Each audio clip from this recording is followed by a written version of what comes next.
And joining us to talk about the 35th anniversary of the 1989 general election, first partially free vote after World War II, is our very own Jan Darasz. Jan, thank you very much for joining us. Hello, Anna. Hello, Maciej. Good evening, Anne. Now, the decision to organize these elections was made by the communist regime right after the round tables negotiations. Now, why did they make this decision? What triggered communists to actually, to organize this? Well, I had the pleasure of interviewing Dr. Przemysław Gasztold, who is from the IPN, the Institute of National Remembrance here in Warsaw, and we're going to have a listen to one of what he had to say during our programme, how we got here, and he'll set the scene for the answer to your question. Let's play it. The June election illustrated to the whole world that Polish society, Polish population didn't want to live any longer under the communist rule. So even if we perceive correctly these elections as half-free, because they were prepared in a manner of dialogue between the Solidarity leaders and the Polish United Workers' Party leadership, they still constituted a clear message to the communist rulers and also other socialist systems, other socialist dictators, that after more than 45 years of living under the communist rule, the Polish society said no more, said that they wanted to change, that they wanted to have something different, that the communist government didn't meet its promises on the prosperous life, on the welfare, and on the quite good economy. Well, to my point, because many countries did not want to live under communist rule, but in Poland, as your guest said, they were fed up, they had enough, and it's changed. How come it was, I guess I could say, peaceful change, peaceful transition? Yes, it was in many sense un-Polish. I mean, the Polish tradition was generally to have these uprisings in the 19th century, 20th century, and they all failed, seemed to fail. And you had, for this dialogue to happen, you had to have an opposition and a willing government. Mm-hmm. And the government was propelled into these negotiations, rather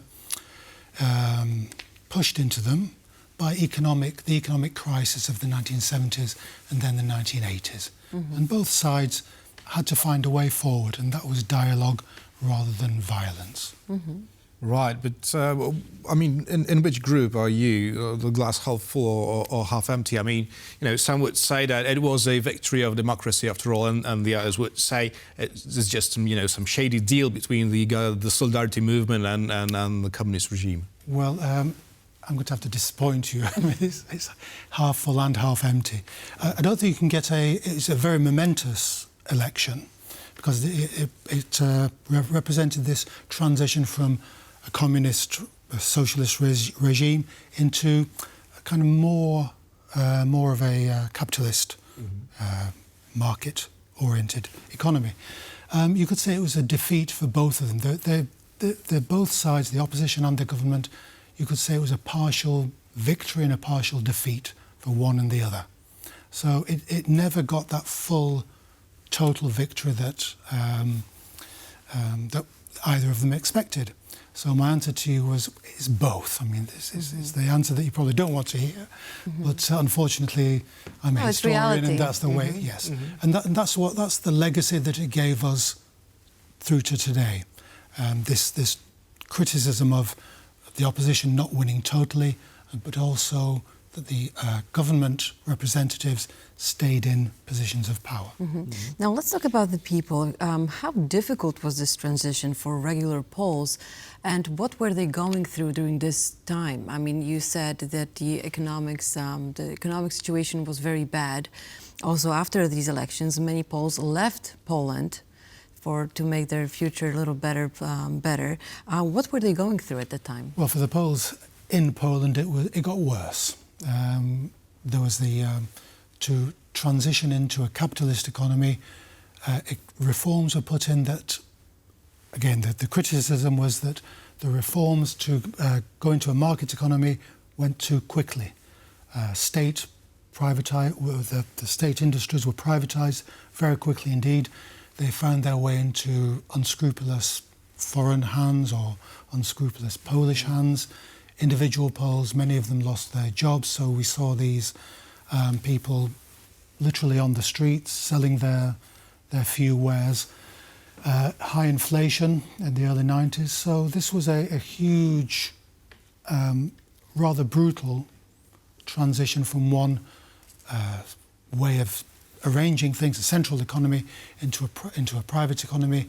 And again, it's come under great criticism because of the speed of this, the privatisation. Yeah, shock therapy. Shock therapy. But it must be said, it was a phenomenon throughout Europe. I mean, I remember in the early 1990s, Mrs. Thatcher selling off, to quote her, the family silver to the family. Mm-hmm. So this was a similar way, a similar mentality that went into Poland, but rather more brutally, rather more quickly than in the Western Europe. Jan, thank you so much. And you know, one last question, because I need to ask you about that. You know, I was 5 back then, yeah. But I guess your memories are much more clear. So how do you remember that, and how was it commented upon? You know, this breakthrough moment in the rest of the world. Well, I was in Britain at the time, so therefore my question. Yes. We in Britain, the myth of solidarity was very alive, mm-hmm. And so this was represented as a grassroots level. The solidarity people took over, and somehow this very peaceful revolution took place. Okay, we know that it was much more nuanced with the government participation, all the wheeling and dealing that happened, and the brutality of the transformation afterwards. But generally, it was accepted that solidarity had won, and the romance, mm-hmm. of the solidarity movement was accepted as the way that it happened. So it was a very idealistic time, I think, if you were looking at Poland from the other side of Europe. Right, and for many adults, these were the first free elections, right? Well, so yes. Very important moment in their life. Yes, many adults had experienced just communism before, and they saw this momentous turning point. Mm-hmm. And men of your age, or your younger guys, they wouldn't have known. Mm-hmm. What the realities of communism were. And we're talking about a moment that happened 35 years ago, which is not that long ago.